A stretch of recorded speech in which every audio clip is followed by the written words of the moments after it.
This lesson is on double angle identities for trigonometry.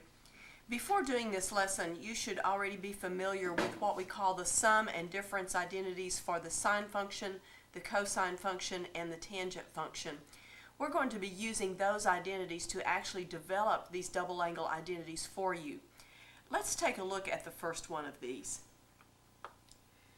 We have here the cosine of 2 times A.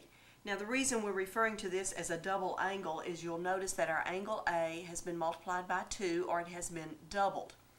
And what we want to see here is what can we do to get the value of the cosine of twice this angle A. The first thing that I'm going to do here is to rewrite this. We know that twice A, or 2 times A, is equivalent to A plus A. So I'm simply replacing twice A with A plus A. Now you'll notice here we have the cosine of the sum of two angles. So referring back to the identity that we have learned in a previous lesson, we take the cosine of the first angle, which is A, times the cosine of the second angle, which in this case is also A. Recall on the cosine function, if we're adding here, we subtract here. And then we take the sine of the first function A times the sine of the second function. Again, this is A. Now, since we have cosine A times cosine A, that is equal to cosine squared A. And sine A times sine A is sine squared A. And so we have shown here that the cosine of 2 times A is cosine squared A subtract sine squared A. This is going to be one of the forms that we're going to want to use as a double angle identity. Now I want to sort of work from this form right here to show you some other forms that you may have. Recall the basic identity sine squared A plus cosine squared A equals 1. We can replace cosine squared A here with 1 minus sine squared A. So if I replace cosine squared A with 1 minus sine squared A and then bring down this sine squared A here, when I remove my parentheses and add like terms, I will have 1 minus 2 times sine squared A. This will be a second form of this double angle identity. Now, going back to this original form that we had here, instead of replacing cosine squared A with 1 minus sine squared, I could replace sine squared A with 1 minus cosine squared A. Let's do that and see what this looks like. So I'm going back up here. I'm going to leave the cosine squared A that's there and bring down my subtract. Now since I'm subtracting, I'll need a parenthesis here to be very careful. In place of sine squared A, I'm going to put 1 minus cosine squared A. Notice here when we distribute that subtract, or that negative, we get a minus 1, and then that becomes a plus cosine squared A.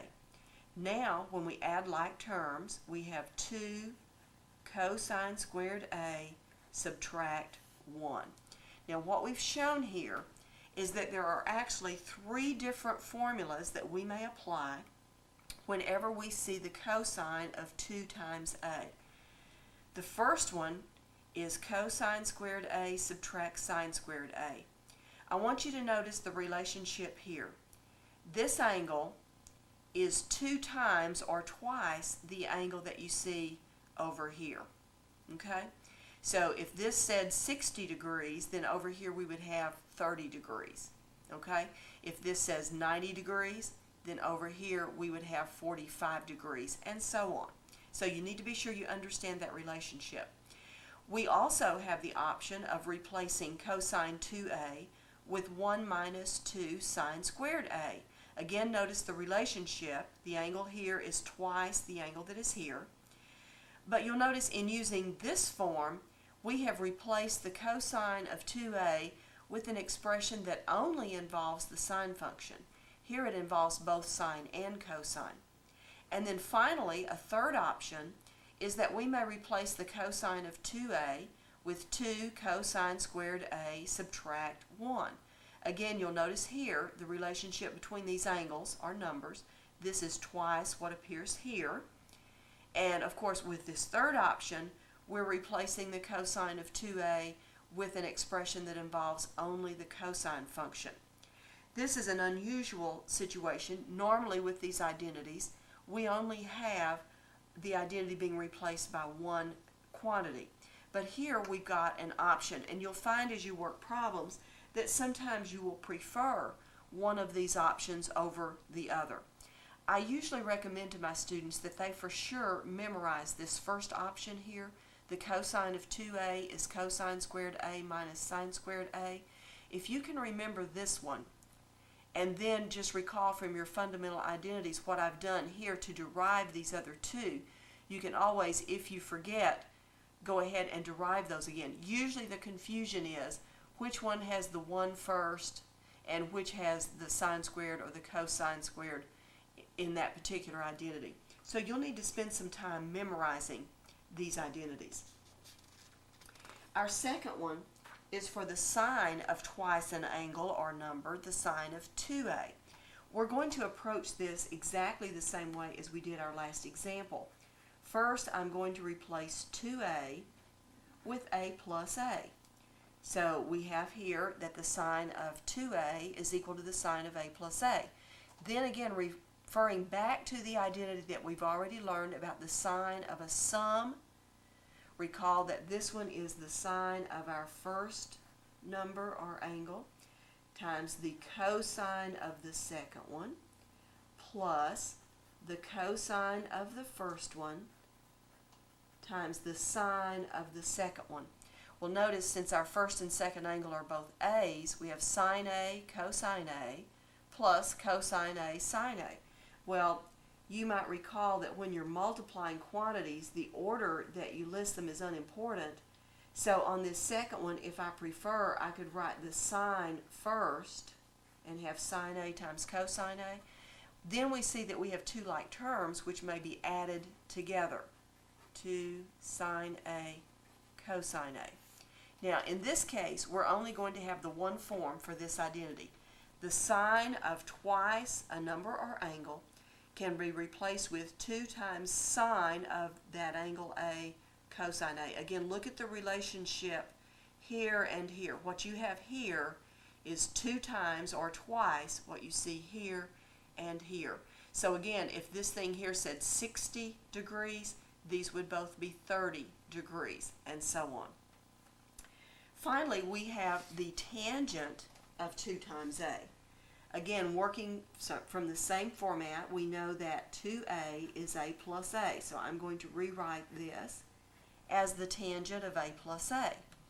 Then, using our formula for the tangent of a sum, recall that we take the tangent of the first one plus the tangent of the second one. That's divided by 1 minus the tangent of the first one times the tangent of the second one. So again, I've just relied back on that identity for the sum for the tangent function. Then we will simplify this expression. Notice we have two like terms, so if we add those, we have 2 times the tangent of A. And in the denominator, we have 1 minus. If we multiply tangent A times tangent A, we have tangent squared A. So the tangent of twice A can be replaced with 2 times the tangent of just A divided by 1 minus tangent squared of just A. Again, you'll need to spend some time memorizing these identities. I have listed for you here on this sheet a summary of these identities that we have just developed. So you're going to need to add these to the list of identities that you need to learn. You already have the fundamental identities and the sum and difference identities for sine, cosine, and tangent. So now we're adding these double angle identities. I encourage you to memorize these right away. Don't wait until the night before the exam to learn these identities. If you'll learn each group as you have them in class, then that will make it much easier for you to recall and remember all of the identities that you need to know for trigonometry. I would also encourage you, as you work your problems, you are going to find that you learn these identities quicker if, when you're using this sine of 2a identity, for instance, that you write out the identity. Each time that you write the identity, it will make it easier for you to remember and recall that identity. So I encourage you, as you work through your homework assignment that you have on double angle identities, that you write the identity down before you start working the problem. In these next several problems, we're going to see how we use these double angle identities to rewrite some expressions. Now, you might want to make a list of these double angle identities before we start this so that you could have these in front of you. And I would encourage you, as you look at a problem, be thinking about which one of the identities does this problem sort of look like, and then let's see how we can use the identity to rewrite the expression. This says to write as a single trig function or number. Now, by a single trig function, we mean something like just sine of some value, something like that. Or, of course, by a number, perhaps if we get down to a situation where we got, say, sine of 30 degrees, well, see, we know what the sine of 30 degrees is, and so we should go ahead and express that in numerical form rather than leaving that in the trig function value. If we get a value that we don't know particularly, then we're just going to leave the trig function itself. Now, let's look at what we have here. We have 1 subtract 2 times sine squared 15 degrees. Let me make that degree just a little bit darker so you can be sure and see that. Now, I know you've not had a chance really at this point perhaps to memorize these identities, but let me just sort of lay this list here and look at this form right here. See your 1 minus 2 sine squared, and then in place of a, of course, we have 15 degrees. Well, what I want to do, since it looks like we're using this identity right here, I'm going to write that identity down. We have cosine 2a equals 1 minus 2 sine squared a. So, having identified the identity that we would use in this problem, let's inspect this thing and let's see what we have. Notice a in this problem is 15 degrees. So let me write that over here. A equals 15 degrees. Now notice here, what should we have? We should have 2 times a. Well, if a is 15 degrees, 2 times a is 30 degrees, isn't it? So this expression of 1 minus 2 sine squared 15 degrees can be replaced with the cosine of 30 degrees. We're replacing our a, if you will, with twice a, or 2a. Now this is an example that I was talking about a moment ago. We have a single trig function here. But because this turned out to be one of our special values, we're going to go ahead and write the numerical value for this cosine of 30 degrees. Now recall that the cosine of 30 degrees is square root 3 divided by 2. So we're going to go all the way down to that numerical value for this particular problem. Okay, again, we want to write this as a single trig function or number. We have 2 times the sine of 22.5 degrees times the cosine of 22.5 degrees. Again, let's take a look at these identities and see if we find one that looks sort of like what we have right up here. Well, did you spot it right here? We have 2 sine of a, cosine a. Notice these are the same angle, and in our problem, this is the same angle, 22.5 degrees. So we're going to be using this sine of 2a identity. Let me write it out here on our paper. We have sine of 2a equals 2 sine a cosine a. Now notice every time I write that identity, I'm saying it. If you will do that to yourself also, you will learn these identities much faster. Now we've identified that this side or this looks like this side of our identity. And so we can see here that A is 22.5 degrees. We have the same value here and here. So this is going to be equivalent to the sine of what? Well, we want twice A or 2 times A to go there.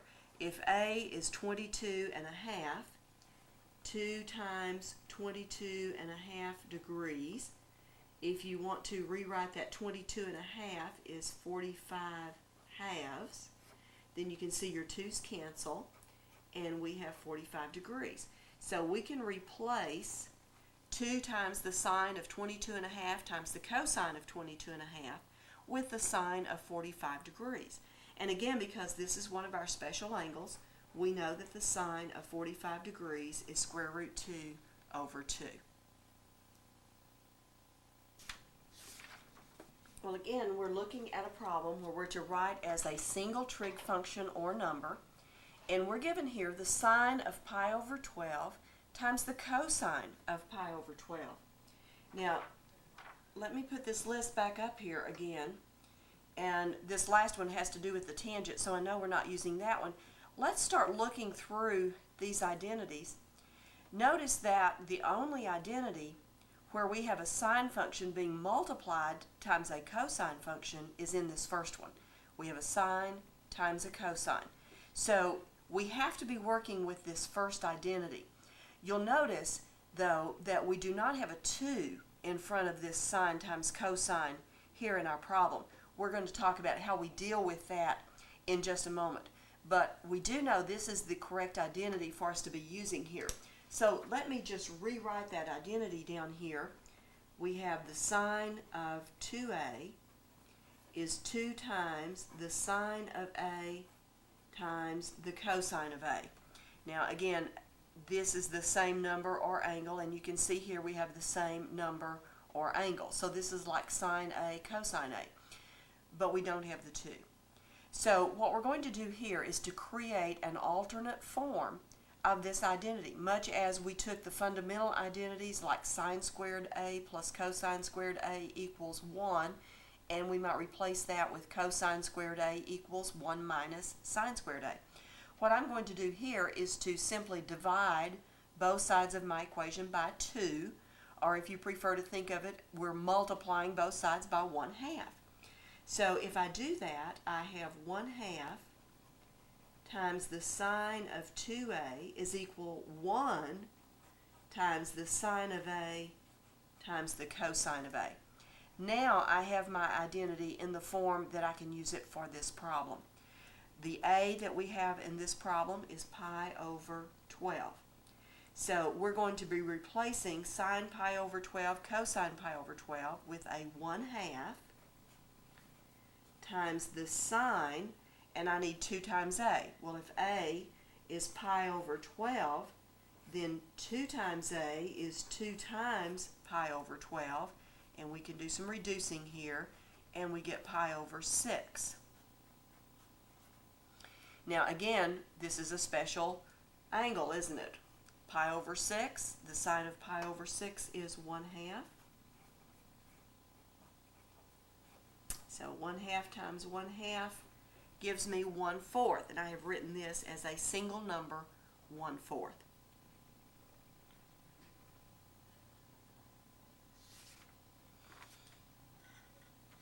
Write as a single trig function or number. 1/8 times the sine of 29.5 degrees times the cosine of 29.5 degrees. Now, without this 1/8, this would look much like the last problem that we did, wouldn't it? We have a sine times a cosine. So again, let me rewrite this identity. Sine 2A equals 2 sine A cosine A.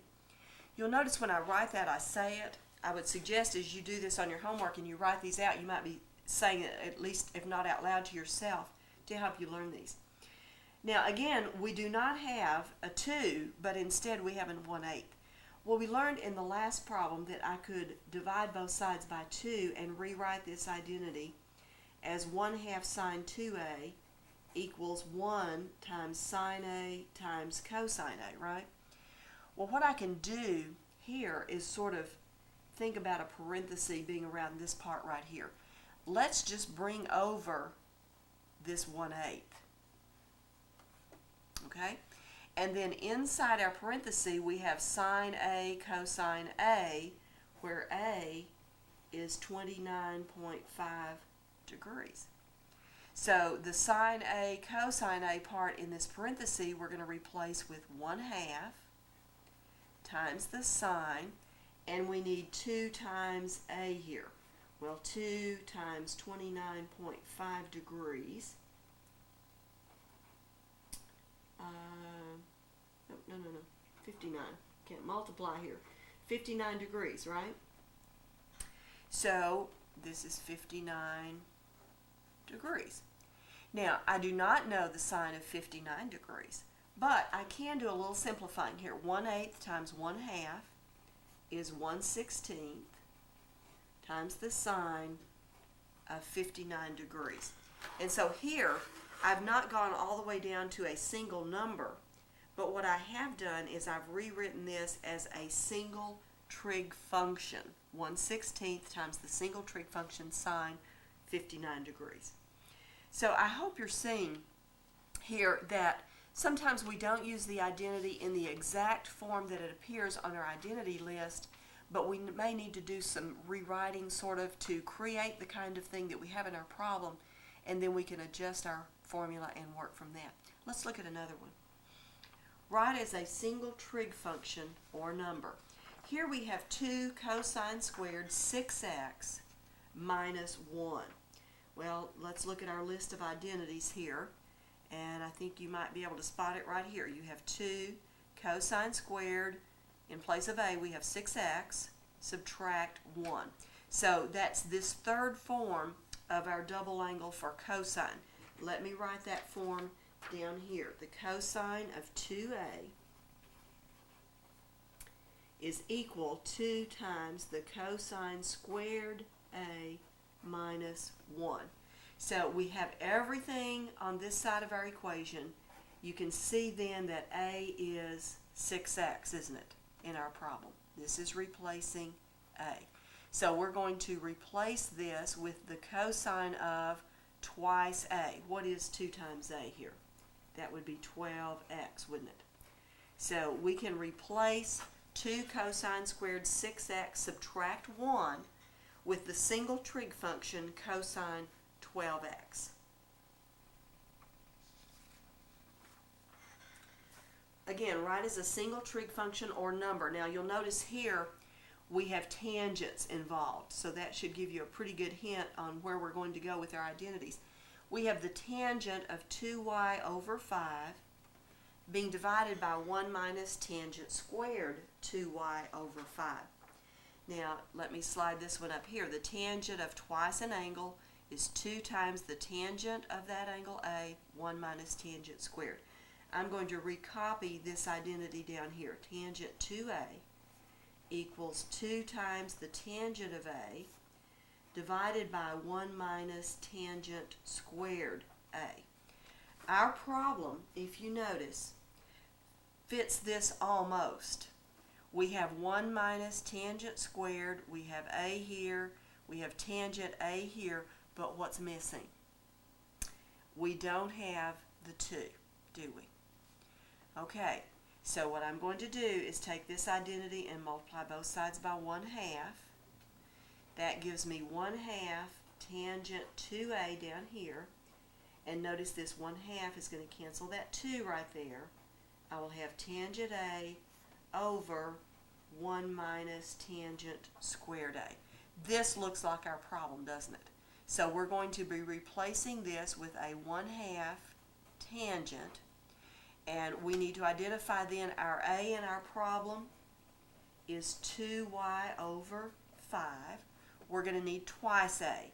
So 2 times a is 2 times 2y over 5, which is going to be 4y over 5. So we have 1/2 the tangent of 4y over 5. And we've written this as a single trig function.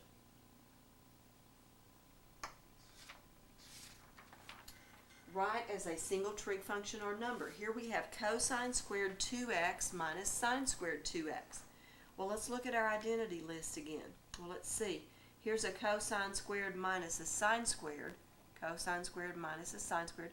These things are exactly the same like here. So it's this form of this double angle identity. Let me write that identity down for you here. The cosine of 2a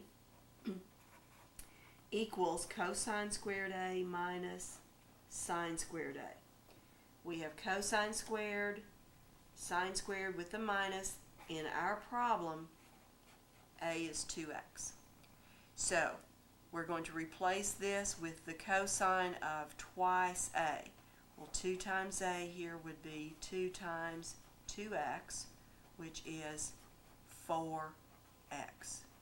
Notice again the relationship that the identity is showing is whatever is here, we multiply it by 2 to get what's here. So here we have 2x, we multiply that by 2 and we get 4x. So again, we've written this as a single trig function.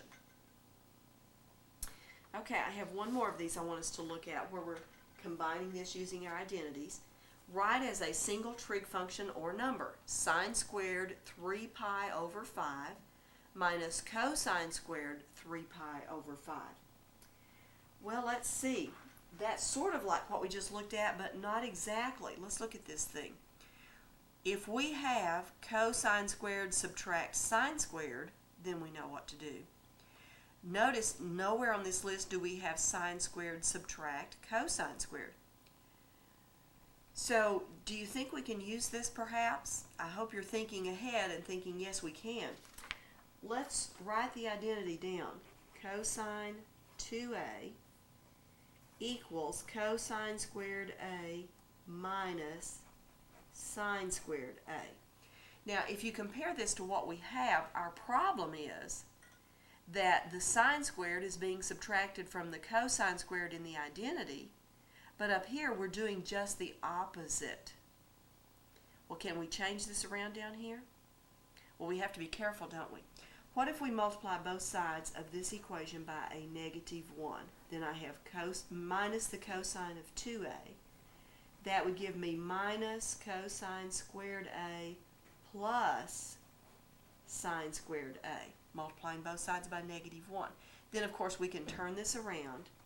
Minus the cosine of 2a is sine squared a minus cosine squared a.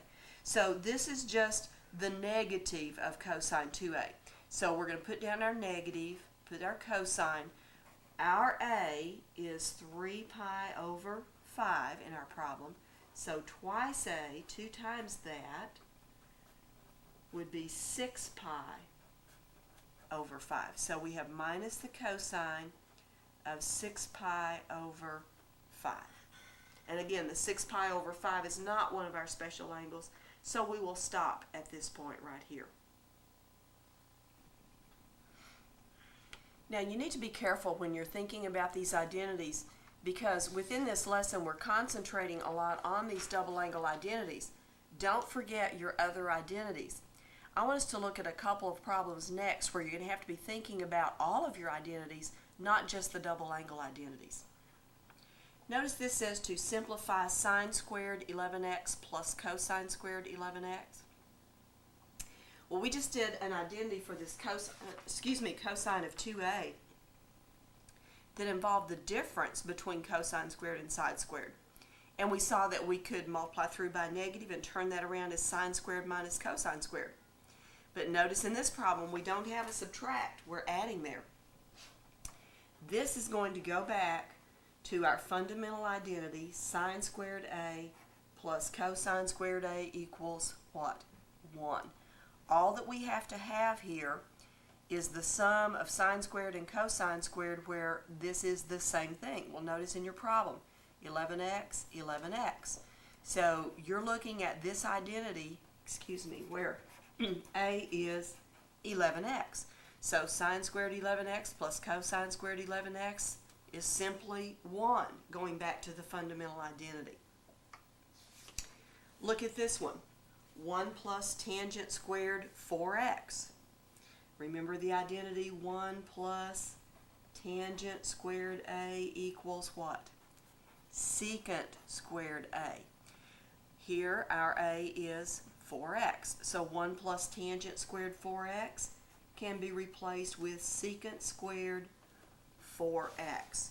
So again, I want to emphasize that as you progress through and you add more identities to your list, don't forget your old ones, because they're all going to come in from time to time, and you have to be very careful that you're using the correct identity. Now, here we're instructed to find the exact value two different ways: directly and by using an identity. Now, directly means that we want to just take this and work through it. Well, let's see. Cosine of 2 times 45 degrees. Well, we know what 2 times 45 degrees is 90 degrees, isn't it? So that's just equivalent to the cosine of 90 degrees. And we know that the cosine of 90 degrees is 0, isn't it? So we've done it directly. Now let's use an identity. Now he doesn't specify here which one, but I want you to notice the structure here. We have the cosine of 2 times some angle. Well, we actually have a choice when we have the cosine of 2 times some angle. We can use any of these. I think I'm going to use this first one here. It certainly doesn't make any difference. So I'm using the identity that the cosine of 2a is cosine squared a minus sine squared a. So following this identity, if I have the cosine of 2 times 45 degrees, that will equal cosine squared. Notice here I will just put 45 degrees minus sine squared 45 degrees. Notice my a, twice a, so a is 45 degrees.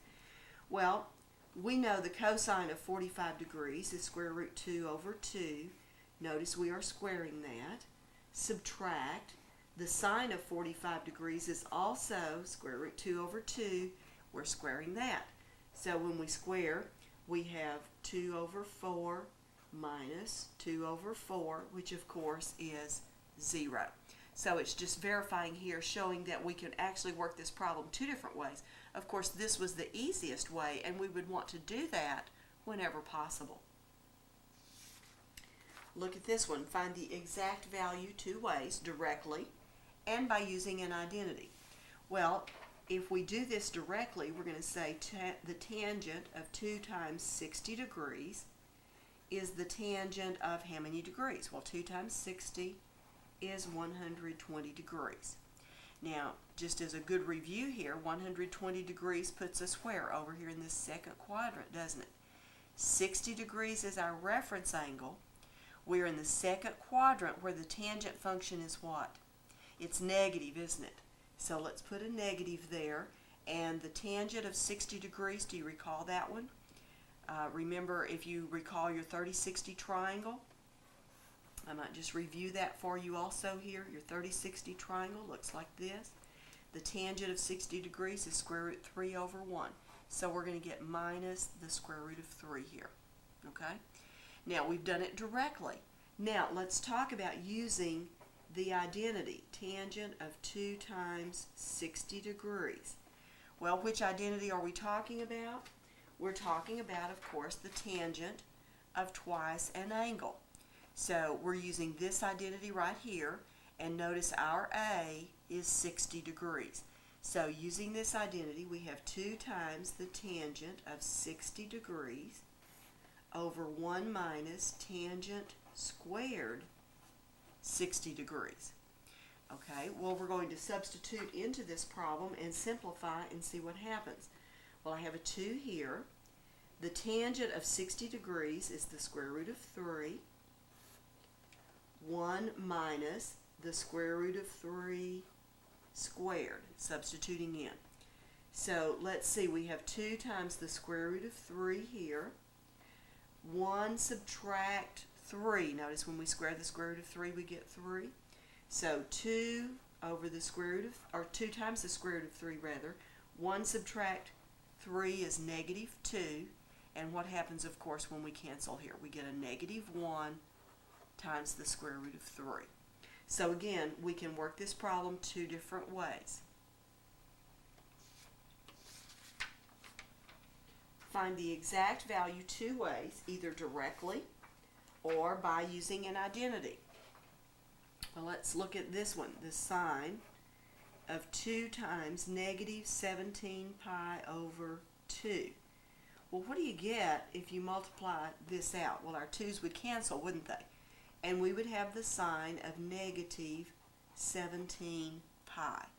Well, let's think about what is the value of the sine of negative 17 pi? Well, remember, if you think about your sine graph, and this is a good review to think about right there, your sine function, one period looks like that.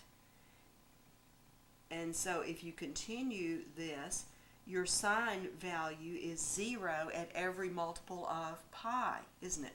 So we have the sine of, I'm sorry, I don't need to write sine again. The sine of negative 17 pi is going to simply be a 0 here. Now, let's think about using an identity. This is like the sine of 2 times a. Let me write that identity. Sine of 2a is 2 times the sine of a times the cosine of a, isn't it? Our a is negative 17 pi over 2. Well, let's see. This then would equal 2 times the sine of negative 17 pi over 2 times the cosine of negative 17 pi over 2. Now let's think about this sine and cosine value here. We know that the sine function at pi over 2 is 1, at 3 pi over 2 is negative 1. So this value will either be a 1 or a negative 1, won't it? Think about your periodic function. The cosine of pi over 2 is 0, and the cosine of 3 pi over 2 is also 0. So when you have the cosine function, if you have an odd pi over 2, that value is 0. So as it turns out, I don't even have to know whether this sine of negative 17 pi over 2 is positive or negative, because I know that the cosine of an odd pi over 2 is going to be 0, and 0 times everything else is 0.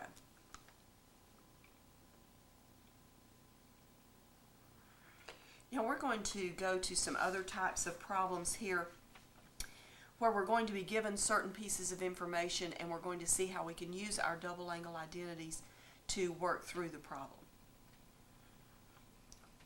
Here we are given that the cosine of beta is negative 12/13, and the sine of beta is greater than 0. That means it's positive.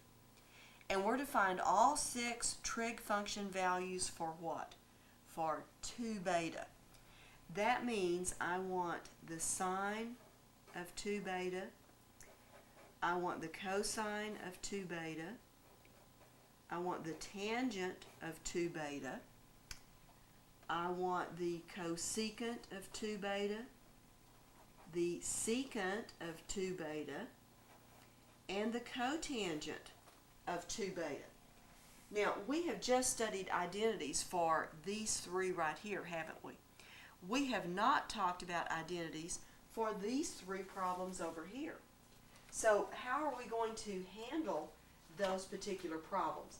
Well, what we're going to do, of course, is to rely on fundamental identities again, and recall that if we know the sine of an angle, whatever it is, we know its cosecant by doing what? Reciprocals. The secant is the reciprocal of cosine. The cotangent is the reciprocal of tangent. So if I can find these 3, I can just use reciprocals to find these 3 over here. So what I want to do is to start with the sine of 2 beta. Our identity for the sine of 2 beta would be 2 times the sine of just beta times the cosine of just beta. Now, we already know from our given information the cosine of beta, so we know what to substitute here. What we're going to have to do is to find the value of the sine of beta. We do know that the sine of beta is positive, but we don't have its value. Well, let's see if we can figure out what quadrant perhaps beta is in. Notice our cosine is negative. That would put us in either quadrants 2 or 3. But if the sine is positive, that would have to be quadrant 2. So we know beta is an angle that puts us over here in quadrant 2. If the cosine is negative 12/13, then x over r would tell us that this is negative 12 and this is 13. Now we can use our Pythagorean Theorem. 169 subtract 144 gives me 25. So I know this side here must be 5. 25 plus 144, if I square these and add, I get 169, which is that one squared. So I can read then from this triangle that I've drawn that the sine of beta is 5/13. I'm going to write that right up here for future reference. The sine of beta is 5/13.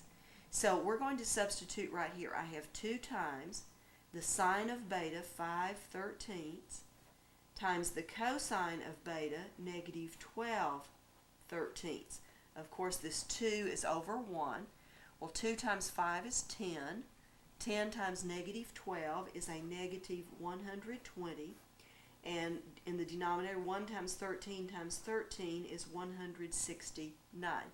Now, you'll notice I don't have to worry about reducing this fraction because I can see when I have these fractions here that nothing would cancel or reduce at this point, so this answer cannot be reduced either. So let me transfer this up here. The sine of 2 beta is negative 120 over 169. Okay? Now, having done that one, let's go to the cosine of 2 beta. You have several identities. I'm going to use the first one that we developed, cosine squared beta minus sine squared beta. Again, we can just substitute in. The cosine of beta was negative 12/13. So I have negative 12/13 here. Notice I need to square that. Subtract. And then the sine of beta we calculated was 5/13. And I also need to square that, don't I? So if I square the negative 12, I get positive 144. Of course, 13 squared is 169. Subtract 25 over 169. Then we're just going to do this subtraction. 144 subtract 25 is 119.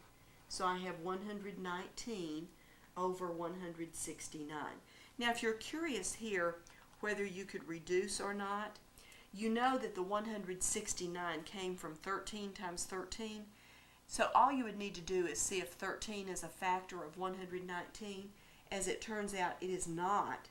And so you cannot reduce this fraction. And our cosine of 2 beta turns out to be 119 over 169. Okay, well then we are down to the tangent of 2 beta. Now, I could use the double angle identity that we learned, or I can go back to one of the fundamental identities. We know that the tangent is the sine divided by the cosine, don't we? So the tangent of 2 beta is the sine of 2 beta divided by the cosine of 2 beta. That will be an easier identity for us to use rather than the 2 tangent beta over 1 minus tangent squared beta, because I've already calculated these two values. So the sine of 2 beta was negative 120 over 169. The cosine was 119 over 169. And of course, what we do here is we invert and multiply by this fraction we're dividing by down here. And the 169s cancel. And notice we have a negative 120 over 119. Now that we have these three values, as I mentioned to you earlier, we're just going to do reciprocals. The cosecant will be negative 169 over 120. The secant will be positive 169 over 119. And the cotangent will be negative 119 over 120.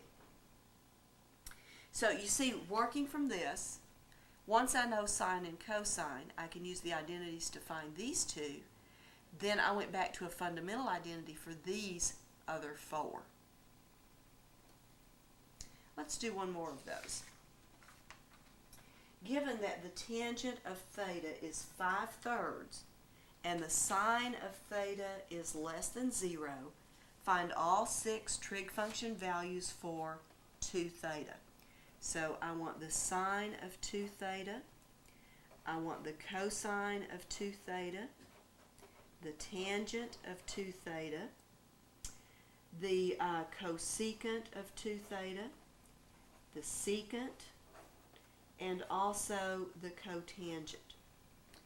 Now, on this one, I think I'm going to sort of do this in a different order. I know this identity for the tangent of 2 theta involved only the tangent function. It was 2 times, in this case, the tangent of theta over 1 minus tangent squared theta. See, I already know the tangent of theta, so I can just substitute into this identity. I have 2 times 5/3, 1 minus 5/3 squared. Well, let's simplify this a little bit. 2 times 5/3 is 10/3. And down here I have 1 minus 25 over 9. Now I think this time to simplify this complex fraction, I'm going to multiply the numerator and denominator by 9. My 3 will cancel with my 9 and leave 3, so 3 times 10 is 30. 9 times 1 is 9, minus, these 9's cancel, and I have 25 here. So I have 30 over a negative what? 16? Can I reduce 30 over negative 16? I can, can't I? So if I divide these both by 2, I get, I'm just going to put the negative in front, 15 over 8. So the tangent of twice theta is negative 15 over 8. Now, I'm thinking here that maybe then to work with the sine and the cosine, we may want to go back and do something similar to what we did in the last problem here. So let's work first of all from this fact that the tangent is 5/3 and the sine is negative. Notice our tangent value is positive, but our sine value is negative. We know the sine is negative in quadrants 3 and 4. Well, we know that in quadrant 3 the tangent is positive, right? So that tells us that we're going to be over here in quadrant 3 where the tangent is positive and the sine is negative. Our tangent value is 5/3. Now, be careful here. We know the tangent is y over x. But notice in the positions that we have here, these both have to be negative values. Negative here and negative here. So to get our hypotenuse here, negative 3 squared is 9 and negative 5 squared is 25. So 9 plus 25, we get 34 here. So our hypotenuse is the square root of 34. And so the sine of theta is going to be negative 5 over the square root of 34. And the cosine of theta is going to be negative 3 over the square root of 34. Now, having developed those values, our sine of 2 theta is going to be 2 times the sine of theta times the cosine of theta. So we have 2 times negative 5 times the square root of 34 times negative 3 over the square root of 34. Now, I'm going to go ahead and multiply up here. Notice I have a positive 15 times 2 is a positive 30. And the square root of 34 times the square root of 34 is just 34. And then we can divide by 2 and we have 15 over 17. So the sine of 2 theta is 15 over 17. And then for the cosine of 2 theta, let's just use cosine squared theta minus sine squared theta again. So I have negative 3 over the square root of 34 squared, subtract negative 5 over the square root of 34 squared. Of course, when I square these, I get 9 34ths. Here, subtract. Notice that's going to be a positive 25 over 34 that we're subtracting. And 9 minus 25 is going to give me a negative 16 over 34. So when I reduce, I get a negative 8 over 17. Negative 8 over 17. Notice if I were to divide the sine by the cosine, when I flip and multiply, I would get that negative 15/8. Okay, so then we just need to do reciprocals. The cosecant is going to be 17 over 15. The secant, we will flip our cosine, negative 17/8. And the cotangent, negative 8/15. I have one other problem here that is similar to this one but slightly different. Notice in these last two examples, I've been given a trig function of a single angle, if you will, and we've been looking for the trig function values of twice that angle. In this next problem, we're going to do that sort of backwards. Notice here I'm given the cosine of twice alpha is 2/3. We're also told that alpha, not twice alpha, notice, but alpha is between pi over 2 and pi, and we're to find all 6 trig function values for alpha. I want to know sine alpha, cosine alpha, tangent alpha, cosecant alpha, secant alpha, and cotangent alpha. Now, we need to decide how to get started on this problem. And so what I want to do is to think about, we're given cosine 2 alpha. And let's look at our identities for the cosine of 2a. We have 3 choices. Notice that this one involves only the cosine of a. This one involves only the sine of a, whereas this one involves both. If I know this value and I have 2 different things over here, I can't solve for them. But if I know this, then I can solve for either the sine or the cosine of a. So we're going to be using these identities in this form right here. So let me get a clean sheet of paper up here, and let's start with the identity cosine 2 alpha equals, and I'm going to start with the one that says 1 minus 2 sine squared, and then this would be alpha here if this is 2 alpha here. Now we're going to substitute 2/3 for this cosine of 2 alpha over here. So we have 2/3 equals 1 minus 2 times sine squared alpha. Now, we're just going to solve this for sine squared alpha. I think what I'm going to do, because most students prefer this, I'm going to multiply both sides of this equation by 3 to clear out the fractions. That might just make it easier for us to work through here. Here our 3's cancel and we have 2. 3 times 1 is a 3, minus 3 times 2 here gives me a 6 sine squared alpha. So if I subtract 3 from 2, I get a negative 1 equals negative 6 sine squared alpha. Then I can divide by negative 6. That will give me a positive 1/6 equals sine squared alpha. Now we know then that to find the sine of alpha, we need to do what here? We need to take a square root, don't we? Well, there's 2 square roots. So our question is, do I take the positive square root or the negative square root? Well, that of course depends on what quadrant alpha is in. Well, look up here. Alpha is between pi over 2 and pi.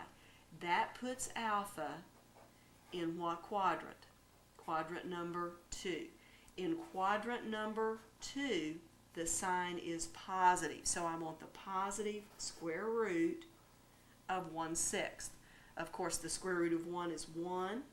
So I have 1 over the square root of 6 here for sine alpha. And then we can rationalize that. Multiplying numerator and denominator by the square root 6, we get square root 6 over 6. So we have calculated sine alpha here is square root 6 over 6. Now, while I'm here, let's talk about this cosecant. We know we're going to flip this over, get the reciprocal to do cosecant. If I flip it here, I'm going to have to rationalize again. Is that correct? Well, let's look back at what we just said a minute ago. Notice these are equivalent, but in this form, I have the sine of alpha. So if I flip this right here and say square root 6 over 1, I get cosecant alpha, and I don't have to rationalize again. So I'm going to think about doing that, and I'm going to go ahead and say over here then that the cosecant of alpha is square root 6. Now, notice we have the sine of alpha. The other double angle identity that involved only one trig function was this one, 2 cosine squared A minus 1. So, of course, here we're using an alpha instead of an A. But again, the cosine of 2 alpha is 2/3 equals 2 times the cosine squared of alpha minus 1. Now, let's solve this much as we did a while ago. Let's multiply through by 3. So 2 equals 6 cosine squared alpha minus 3. I'm going to add 3 to 2, and I'll get a 5 over here is 6 cosine squared alpha. So cosine squared alpha is going to be 5/6. And again, we're at a point where we need to take a square root. Well, remember, we're in quadrant 2. The cosine in quadrant 2 is negative, isn't it? So we want the negative square root of 5/6. So this is negative square root 5 over square root 6 here.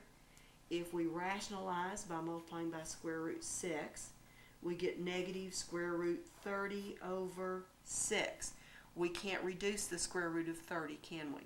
So I'm just going to bring that over here. The cosine of alpha is negative square root 30 over 6. So again, we took our identity, substituted what we knew, worked down to this point. When we're ready to take the square root, we've got to determine, notice, the quadrant that alpha is in. That's the one that's important here. Now, we know we're also going to want the secant. Let's look at this cosine of alpha before we rationalize, when it's negative square root 5 over square root 6. The secant of alpha then would be negative square root 6 over square root 5, wouldn't it? Then let's rationalize this one. If I multiply by the square root of 5, I get negative square root 30 over 5. And so we'll bring that over here for the secant, negative square root 30 over 5. Okay, now of course what we lack at this point is doing the tangent of alpha. And I'm going to refer back to our fundamental identity. Tangent of alpha is sine alpha divided by cosine alpha.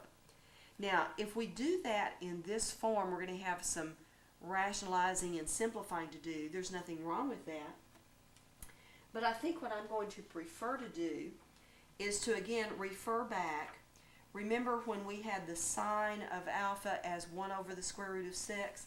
I'm going to put that in over here, 1 over square root 6. And then there was a point where we had the cosine. Let me put that back up here. The cosine in the form of negative square root 5 over square root 6. I think you might see why I'm doing that in this particular form before we rationalize. Because notice here, when I invert and multiply, those square root 6 will cancel, and I have negative 1 over the square root of 5, which is going to be very easy to rationalize negative square root 5 over 5. So For the tangent of alpha, I have negative square root 5 over 5. Of course, we also want the cotangent. We could flip this and re-rationalize, or we can go back again. Here's the tangent before we rationalize it. So the cotangent would be negative square root 5 over 1. And notice if we flip it here, we don't have to rationalize. So the cotangent is negative square root 5. Now, the important thing here was, given the cosine of twice an angle, because of those two forms of the identity that only involve the one other trig function, we were able to solve for sine and cosine using this additional information. And then we were doing a lot of reciprocals and, of course, the tangent from dividing these. And what I was showing you in doing these reciprocals was sometimes it's easier if you take the form before you rationalize it, invert that, because sometimes it does save you even having to rationalize, or in other cases at least you're rationalizing with smaller values, and that makes that easier. Now at this point we've done a lot of work with just simply evaluating and using our identities to rewrite, and so the last part of our lesson is going to concentrate on verifying identities that involve these trig functions of double angles. Let's take a look at one. We're to verify the identity sine 2 theta equals 4 times the tangent of theta times the cosine squared of theta minus 2 times the tangent of theta, and all of that is divided by 1 minus tangent squared theta. Well, you might be thinking, boy, that really looks difficult, and it really sort of does. Remember, one of the guidelines in verifying identities was that a lot of times we want to take the more complicated side and work with it. So the obvious more complicated side is that right-hand side there. 4 tangent theta cosine squared theta minus 2 times the tangent of theta, all of this divided by 1 minus tangent squared theta. Well, gee, that really looks complicated, but one thing that I sort of noticed as I was rewriting is that in the numerator I have some common factors here. I have a common factor of 2 tangent theta. I think I want to factor that out and just take a look. 2 times the tangent of theta. So let's say I'm going to have a 2 here, cosine squared theta minus 1. Okay, and this is over 1 minus tangent squared theta. Well, now that already looks better to me, and I can say that because I already have these identities memorized. If you've not had a chance to do that yet because you're just now going through this lesson, let's take a look. Tangent 2a is 2 tangent a, 1 minus tangent squared a. Let's just sort of peek over here. See this 2 tangent theta, and what do I have it over? 1 minus tangent squared theta. So that's looking like this identity. And look at this 2 cosine squared theta minus 1, 2 cosine squared a minus 1. That's cosine 2a. We have a couple of identities sitting there sort of. I'm going to rewrite this a little bit. And I'm going to write this down, and then you look at it and decide if this is legal. Can I really do this?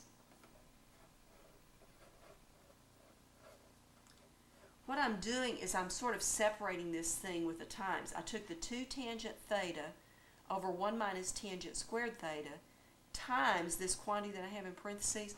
Well, think about this. This is over 1, and if you multiply, you'd have this times this over this. So we have sort of just rewritten a product of 2 fractions. Now, from our identity, this can be replaced with the tangent of 2 theta. And this one can be replaced with the cosine of 2 theta. Okay? That's from those double angle identities, so you may want to look back at those. Now, remember what we're trying to get over here is sine 2 theta. Well, I'm almost there, because what can I do with a tangent? I can replace it with what? Sine over cosine. So tangent 2 theta is going to be the sine of 2 theta divided by the cosine of 2 theta. And then over here, this is times the cosine of 2 theta. So these cosine of 2 thetas will cancel, and I have my sine of 2 theta that I wanted to show. Remember, with an identity, you're asking yourself, are these equal?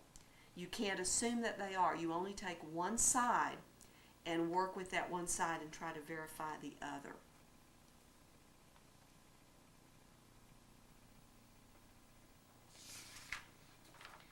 All right, we have another identity here to verify. Minus the tangent of 2 theta equals 2 times the tangent of theta divided by secant squared theta minus 2. Well, gee, I've got this extra negative thing here. I know that the tangent of 2 theta starts out with 2 tangent theta, so that's looking good, but this denominator is looking kind of crazy for me. Well, let's see if we can do something with that side. 2 tangent theta divided by secant squared theta minus 2. What in the world can I do with that thing? Let's look again, because I know you probably have not yet had these things memorized. I would like to have the 2 tangent theta, but down here I would like to have tangent squared, not secant squared. Oh, well, let's think about that. Remember the fundamental identity? Tangent squared plus 1 equals secant squared. Let me get another sheet of paper. Let's just write that down and look at it. Tangent squared theta plus 1 equals secant squared theta. So I'm going to replace this secant squared theta with tangent squared theta plus 1, and let's take a look. 2 times the tangent of theta. In place of secant squared theta, I'm going to put tangent squared theta plus 1, and then I'm going to subtract 2 that I have here. Let's simplify this. 2 times the tangent of theta, and let's see, I have tangent squared theta plus 1 minus 2 is a negative 1. Now, again, let's take another look at our thing. 2 tangent theta. I have my 2 tangent theta. What's wrong here, though? It's sort of backwards, isn't it? I want a plus 1 and a minus tangent squared. Well, that gives me an idea. In the denominator, I'm going to factor out a negative 1 and sort of turn this around. 1 minus tangent squared theta. Notice it's still negative 1 and plus tangent squared like we had here.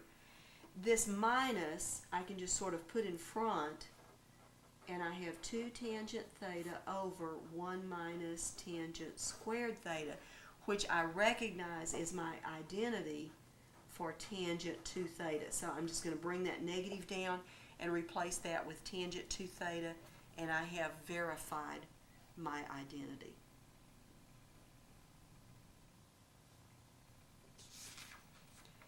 Verify this identity. Cotangent x plus tangent x equals 2 cosecant 2x. Now, I don't have an identity for cosecant 2x, so I'm going to maybe wait and think about that a little bit. This time, to verify this identity, I think I'm going to start with this left-hand side and just sort of see what happens with cotangent plus tangent. Now, I have some fundamental identities. Cotangent is cosine x over sine x. Tangent is sine x over cosine x. Well, let's see. If I get maybe a common denominator or something here, my common denominator would be sine x times cosine x. So I would need to multiply this thing by cosine x over cosine x. That would give me cosine squared x over sine x times cosine x. Okay, here, if I want my common denominator of sine x cosine x, I need to multiply this by sine x over sine x. So that would be sine squared x. Okay, well, I have cosine squared x plus sine squared x over sine x times cosine x. Well, I know that cosine squared plus sine squared is 1, don't I? 1 over sine x times cosine x. Okay. Well, there's some things I can do to that, but I think what I'm going to do is stop at that point. I've gotten my left-hand side here down to that point, and let's come back and talk about this 2 cosecant 2x thing right here. Now, I don't have an identity for cosecant 2x as far as a double angle, but I do know that the cosecant is 1 over what? Sine. So that cosecant of 2x can be replaced with 1 over sine 2x.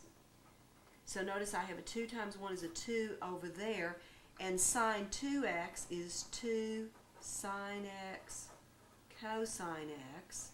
And notice I can divide by 2, numerator and denominator, and I get 1 over sine x cosine x.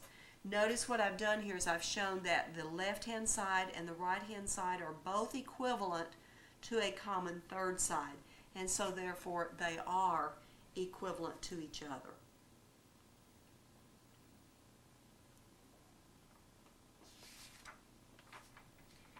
Verify the identity. 1 plus cosine 2x over sine 2x equals cotangent x. Well, I'm thinking this left-hand side looks a little bit more difficult. 1 plus cosine 2x over sine 2x. Now, I am thinking here cotangent x would be just a cosine x over a sine x, wouldn't it? So I think I'm going to try to work from that standpoint right there. Okay, let's put our 1 down, plus. And recall for that cosine 2x, there were several possibilities. I could replace cosine 2x with cosine squared x minus sine squared, 1 minus 2 sine squared, or 2 cosine squared minus 1. I think because of this cotangent being cosine over sine, I'm going to go with this one and just sort of see what happens, because I know that will at least put a cosine in the numerator. So I'm going to replace cosine 2x with 2 cosine squared x, subtract 1. 2 cosine squared x, subtract 1. And of course for sine 2x, my only choice here is 2 sine x cosine x.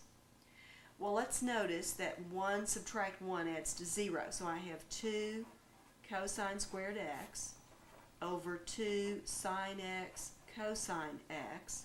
Of course, our 2's we can divide out. And notice also we have a common factor of cosine. So if I reduce that, I have cosine x over sine x. And that, of course, gives me my cotangent x. So the identity has been verified.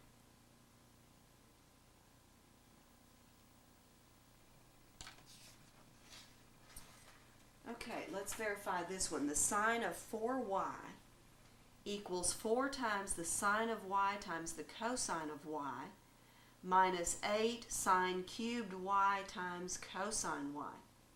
Boy, that one really doesn't look like much of anything, does it? Well, let's take a look at it. This side, of course, looks more complicated.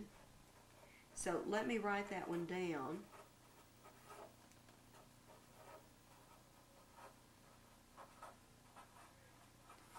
And what can we do? Well, I'm thinking about maybe factoring, because I do notice here I've got a common factor of 4. I have a common factor of sine y, and I also have a common factor of cosine y. 4 sine y cosine y, so that leaves a 1 here. And if I factor out a 2, that's a 2.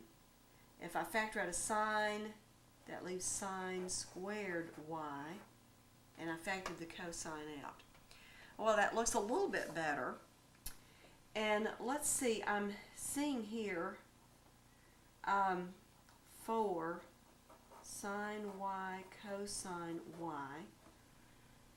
What about 1 minus 2 sine squared y?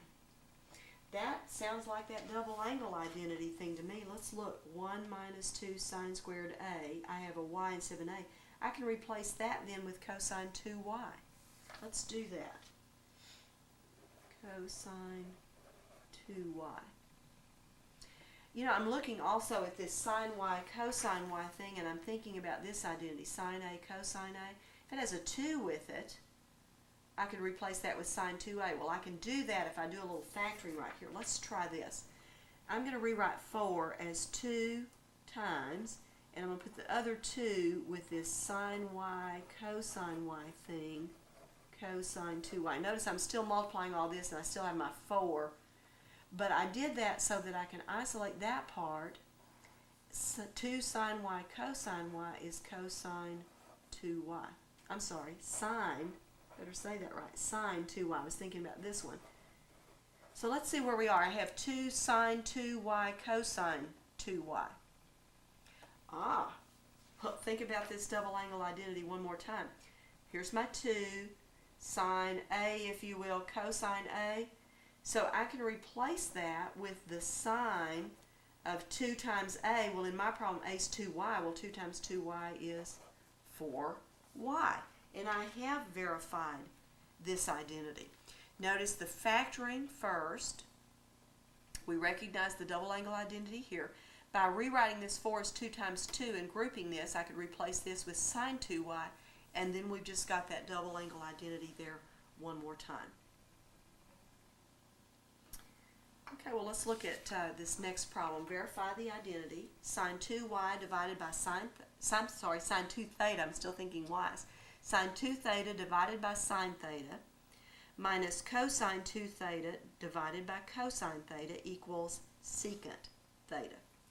Well, I think I'm going to start on this left-hand side because I'm already thinking I have some identities that I can use here.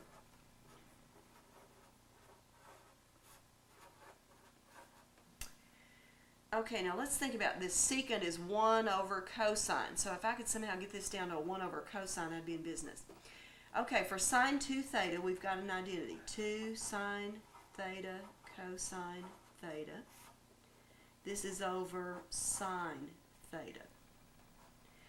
Now, I want to think real carefully here because this cosine 2 theta, there's like 3 different identities I can use. This is going to be over cosine theta. So I think what I'm going to do here, I'm going to sort of cheat a little bit. I'm going to leave that blank for a minute. And I'm going to take a look at this when I simplify. Notice our sine thetas will divide out. And I'm going to have a 2 cosine theta here. So thinking about this being 1 over cosine, this is in terms of cosines. So I think I want this all in terms of cosines also, which tells me then that I think I want to use this identity where the cosine of 2 theta is all in terms of cosine. So I'm going to do 2 cosine squared a minus 1, or in this case, 2 cosine squared theta minus 1. Now, let's be a little bit careful here. I've got a minus sign here, and I'm going to split this up. 2 cosine squared theta over cosine theta minus 1 over cosine theta. Okay, so I have 2 cosine theta. Now here, one of my cosines is going to cancel, and I will distribute this negative, so I have a minus 2 cosine theta here. Then distributing that negative, I have a plus 1 over cosine theta. Well, notice these add to 0, so I do end up with 1 over cosine theta here, which gives me my secant theta. Do you see how I sort of paused there and waited a moment before I decided for sure which identity I wanted to use right here? When you've got 3 choices, which you do for this one, sometimes you may need to think about not only what this is doing, but what you're wanting to try to get before you determine which of those identities you want to use there. Verify the identity cotangent x minus tangent x over cotangent x plus tangent x equals cosine 2x. I think this one looks more difficult. Let's start with this. Cotangent x minus tangent x over cotangent x plus tangent x. I think what I'm going to do is go to sines and cosines. Cotangent is cosine x over sine x. Tangent is sine x over cosine x. Down here, cotangent is cosine over sine, plus tangent is sine over cosine. Now I have a sort of ugly looking complex fraction. I'm going to use the technique where we simplify this by multiplying numerator and denominator by the common denominator of all these fractions. That would be sine x times cosine x. Alright, well let's take a look. When I do this first fraction here times this, the sine x's cancel. Cosine times cosine gives me cosine squared x. And then I have a subtract here. When I do these two, the cosines cancel. Sine times sine is sine squared x. Down here, the sine x cancels. Cosine times cosine is cosine squared plus. Here, the cosines cancel. Sine times sine is sine squared. Oh, well, this looks really nice. Do you recognize your double angle identity here? Cosine squared x minus sine squared x is cosine 2x. And cosine squared x plus sine squared x is 1. So cosine 2x over 1 is just cosine 2x.